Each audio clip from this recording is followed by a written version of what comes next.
Ce sont les fêtes de Noël, alors bonne fête à vous. Mais si vous avez la chance d'être déjà en vacances, ou que vous allez bientôt l'être, alors vous savez que la sécurité est primordiale, car les arnaques en tout genre ne sont jamais loin. Que ce soit pour dérober votre argent, votre passeport ou vos affaires, personne n'est à l'abri des pickpockets. Même si certains de ces pièges sont plus utilisés dans certains pays, sachez avant tout que tout peut arriver n'importe où. Vous l'aurez donc compris, nous parlons donc aujourd'hui des arnaques des pickpockets sur les touristes.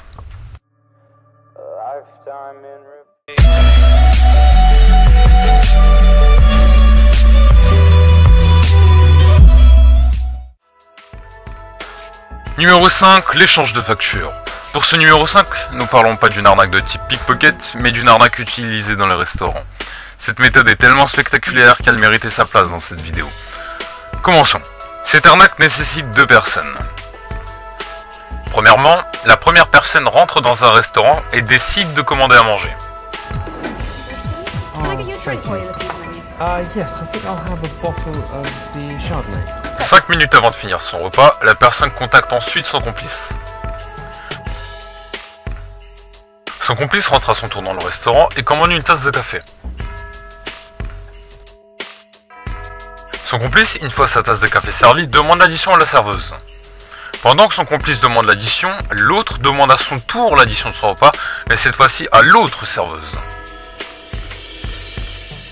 Une fois les additions sur leur table, la première personne n'a plus qu'à aller aux toilettes, mais avec sa facture de son repas en poche. Une fois sorti des WC, il n'a plus qu'à échanger son billet tout en discrétion avec celui de son complice. Ainsi, la première personne ne se retrouve non pas avec une addition de plus de 60 €, mais d'environ 2 €. Pour son complice, il n'a plus qu'à son tour à annoncer l'erreur sur la facturation de sa tasse de café, et payer également environ 2 €. Au total, une économie d'environ 60 €. Pas mal, non ? I had a cup of tea for £63. Yeah. Numéro 4, la veste tachée. Boisson, glace, ketchup, peu importe les ingrédients, la recette est toujours la même. Elle demande toutefois un peu d'habileté. Après avoir taché malencontreusement votre tenue, le pickpocket, sachant qu'il s'agit souvent d'une femme quand la victime est un homme, et inversement, va s'empresser de vouloir réparer les dégâts. Tandis qu'elle prétend vous nettoyer, en réalité, son complice va en profiter pour voler tout ce qu'il y a dans vos poches.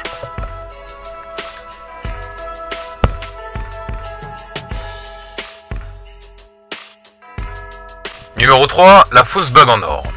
Une femme vous interpelle, donc un touriste, et vous dit qu'elle vient de trouver une bague en or par terre, alors qu'en réalité, elle vient de la faire tomber.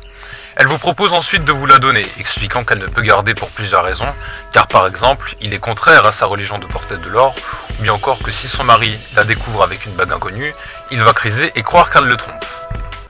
De ce fait, la femme vous donne la bague en or, mais vous réclame quand même une pièce ou deux, pour sa bonne action. Vous pensez donc faire une bonne affaire, mais en réalité, la bague est en toc, et ne coûte qu'à peine quelques dizaines de centimes. Le touriste est alors malheureusement arnaqué. Une autre méthode concernant cette arnaque existe. Elle consiste à placer une femme devant un magasin fermé avec une annonce d'une bague perdue, avec comme récompense une énorme somme à la clé. Ainsi, la femme montre la fameuse bague censée être perdue aux victimes.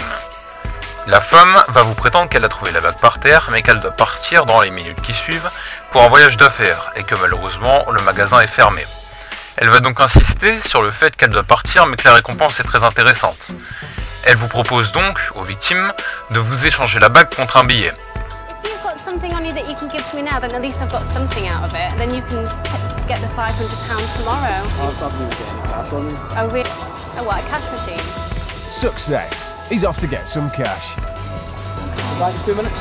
Hurry up, boys. I've really got to go. I'm so late. Oh, thank you. And there's the cash. Vous pensez donc faire une énorme affaire en lui donnant un billet d'une valeur de 10 ou 20 €, mais en réalité, la bague est en toc et que l'annonce, malheureusement, elle est bien évidemment fausse.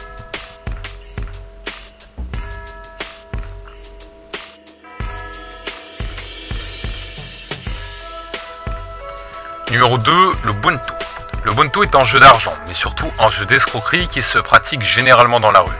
Le jeu se fait traditionnellement avec 2 cartes noires et une carte rouge.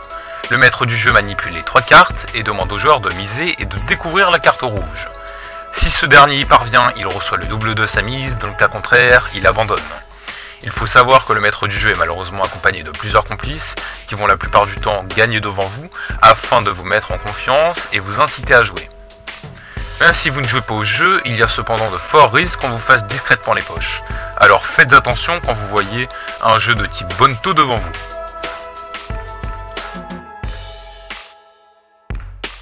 Enfin, le numéro 1, le pickpocket dans tout son art. Un pickpocket est un voleur qui fouille les poches et enlève discrètement ce qui s'y trouve. Mais les meilleurs d'entre eux, malheureusement, ne seraient pas du tout là. Ils vont jusqu'à voler les objets qui se portent sur vous et non dans les poches. Caméra, montre, rien ne les arrête, malheureusement.